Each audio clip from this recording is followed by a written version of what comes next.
एक राज्य का राजा बड़ा ही परेशान था। उसके ऊपर बहुत सारी जिम्मेदारियां थीं और अपनी इस जिम्मेदारियों के कारण वह दुखी रहता था। उसके जीवन में एक भी पल सुख नहीं था। राजा बस अपने जीवन में सुख चाहता था।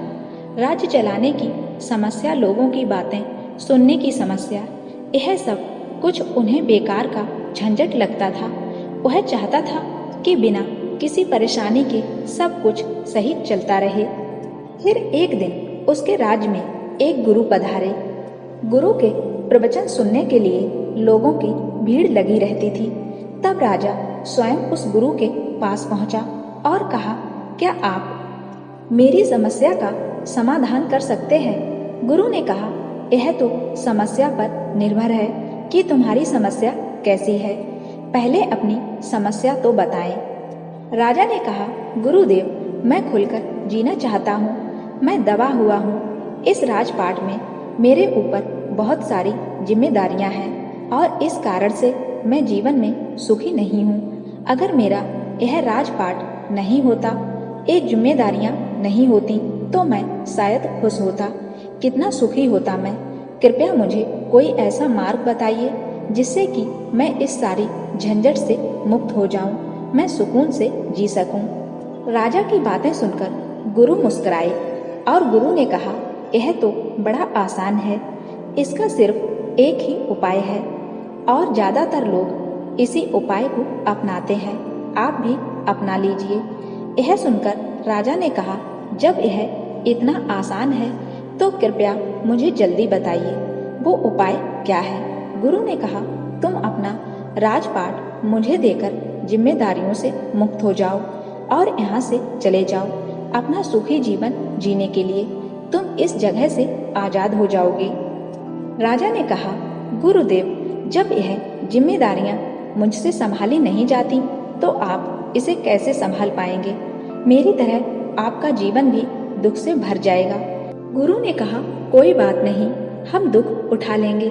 और राजा अपने राज्य को गुरु को देने के लिए तैयार हो गया। उसने दरबार में सबके सामने गुरु का राज्याभिषेक किया और खुद उस राज्य को छोड़कर चला गया। जाते समय वह अपने साथ कुछ धन लेकर गया था। राजा अपने जीवन को बहुत शांत स्वभाव के साथ काटना चाहता था, जैसे उसे किसी चीज का दबाव ना हो, किसी चीज का डर ना हो, कोई परेशानी नहीं आए। राजा जिस धन को लेकर राजमहल से बाहर गया था, उस धन से तो एक वर्ष उस राजा का आराम से गुजारा हो गया। अब राजा को चिंता और परेशानी होने लगी कि आने वाले समय में वह अपने जीवन को कैसे व्यतीत करेगा। तब उसने बचे हुए धन से कुछ व्यापार शुरू करने की सोची। फिर उसने अपना छोटा सा व्यापार आरंभ किया। उस व्यापार में राजा को इतना घाटा हुआ जो कि उसका जमा हुआ धन जो 6 महीने में खत्म होता, वह 1 महीने में खत्म हो गया। राजा के ऊपर और कर्जा भी हो गया था। लोगों से उधार ले चुके थे और उसी कर्जे को चुकाने के चक्कर में उनका सारा कुछ बिक गया था। वे सड़क पर आ गए थे। अपने दुखों को देखकर वह राजा इतना चिल्लाया कि यह दुख मेरा पीछा क्यों नहीं छोड़ता है। जिस दुख को दूर करने के लिए मैंने राजपाट सब कुछ त्याग कर दिया था, फिर भी यह दुख मेरे पीछे ही आ रहा है। अब मैं क्या करूं? अब उसके पास खाने के लिए पैसे भी नहीं थे। इसी तरह एक रात वह भूख से तड़प रहा था। तभी उस जगह से एक राज्य की राजकुमारी गुजरी। जब उस राजकुमारी ने राजा को देखा कि राजा भूख से तड़पते हुए उसकी ओर देख रहा है, तो राजकुमारी को उस पर बहुत दया आ गई। राजकुमारी ने उस राजा को भोजन कराया और पूछा कि आप कौन हैं? राजा शर्म के मारे अपने बारे में कुछ भी नहीं बता पाया। किसी कारणवश राजकुमारी को वह राजा बहुत पसंद आया, तो उसने कहा कि मैं आपको पसंद करती हूँ, क्या आप मुझसे विवाह करेंगे? मेरे पिता एक राजा हैं और उनके बाद आप ही मेरे राज्य के राजा होंगे। राजकुमारी की बात सुनकर राजा ने सोचा कि यह बहुत अच्छा समय है मेरी गलती सुधारने के लिए। इसके बाद मेरा जीवन आसानी से कटेगा, आराम से गुजरेगा। तो राजा ने हाँ कह दी। दोनों का विवाह हो गया। राजकुमारी के पिता ने एक दिन राजा को बुलाया और कहा, हमने आसपास के सभी राज्य को जीतने का मन बनाया है और हम चाहते हैं कि आप मेरी सेना का सेनापति बनकर यह कार्यभार संभालें। यह सभी राज्य जीतकर हमें तोहफे में दें। राजकुमारी के पिता राजा की बात सुनकर वह राजा बहुत परेशान हो गया। फिर वह सोचने लगा कि अच्छा खासा बिना मेहनत के, बिना कुछ करे ही जीवन चल रहा था। अब बेचारा राजा क्या करे। वह यह बात सुनकर ना भी नहीं कर सकता था और वह वहां से भाग भी नहीं सकता था। जब एक रात राजा को मौका मिला तो वह युद्ध शुरू होने से पहले ही रात को महल से निकल गया और फिर अपने साथ कुछ धन लेकर दूसरे राज्य में चला गया। फिर वहां गुजर बसर करने लगा। कुछ समय के बाद वह धन भी खत्म हो गया। अब उस पर खुद को पालने की जिम्मेदारी आ गई थी। इसी तरह जब वह मजदूरी कर रहा था तो एक उसे अपने राज्य की याद आई। वह सोचने लगा कि मैं भला ठीक ठाक था, अपने राज्य में शान से जीता था। इतनी धन दौलत, कितने महल, इतने लोग उसके चारों ओर घूमते रहते थे। पहली बार वह मजदूर का जीवन जी रहा है। तब उसने सोचा, क्यों ना अपने राज्य वापस चला जाऊं। फिर गुरु से विनती करके फिर से कहूंगा कि वह मेरा राज्य लौटा दें।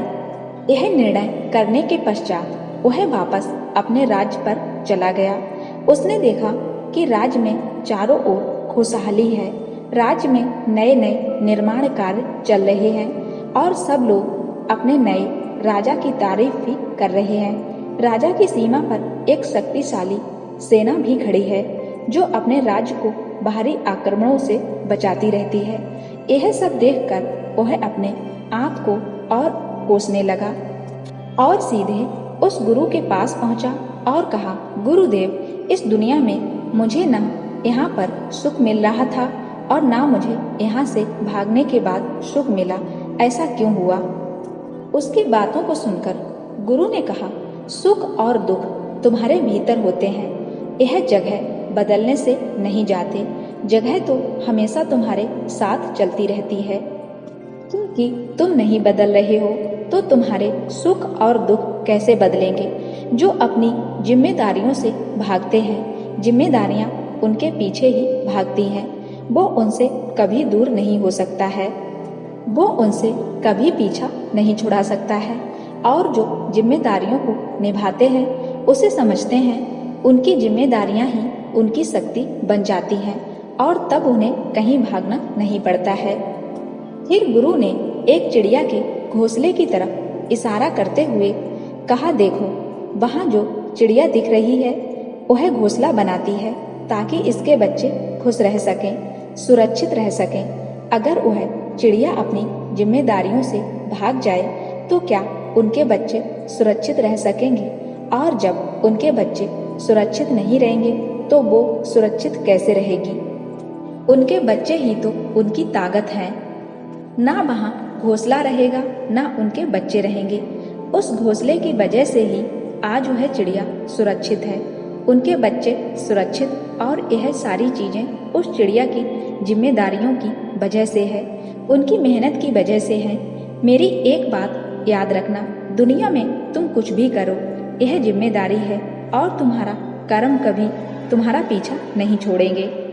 लेकिन अगर तुम्हारे भीतर, तुम्हारे मन में परिवर्तन नहीं होगा तो एक भिखारी जो दुख उठा रहा है वह एक राजा भी उठा सकता है। और जरा सोचो, अगर हम भीतर से परिवर्तित हो जाएं तो एक राजा जो सुख उठा सकता है वही सुख एक भिखारी भी उठा सकता है। भागने से कुछ नहीं होता, बस इतना ही हो सकता है कि तुम जिंदगी भर भागते रहो ताकि समस्या तुम्हारे पीछे भागती रहे। इसलिए समस्या का सामना करो, खुद का सामना करो। जिस दिन खुद का सामना कर लिया, खुद को पा लिया, खुद को जीत लिया, तो उस दिन तुम सुखी रहोगे, तुम खुश रहोगे। गुरु की यह बातें सुनकर राजा अच्छी तरीके से समझ चुका था और उसने कहा कि आप सत्य कहते हैं। मैंने अपने जीवन में इतना भागते हुए भी कभी अपने आप को मुक्त महसूस नहीं किया। हमेशा मुझे लगता था यह पूरा होगा, अब पूरा होगा, लेकिन पूरा करते करते सब कुछ अधूरा ही रहा। खुशियाँ कभी मिली नहीं।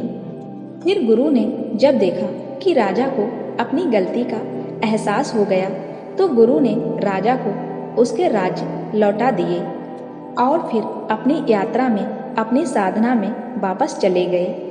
तो आपको भी समझना होगा कि आप भी अपने सांसारिक जीवन में किसी भी मकसद को लेकर, किसी भी जिम्मेदारियों को लेकर, चाहे वह आपका घर, परिवार, नौकरी, दोस्त, यार, इन सब चीज़ों से ना भागें। इन्हें समझें, अपनी जिम्मेदारियों को, अपनी समस्याओं को, सबका समाधान कीजिए, क्योंकि भागते रहने से सिर्फ और सिर्फ आपका समय नष्ट होगा।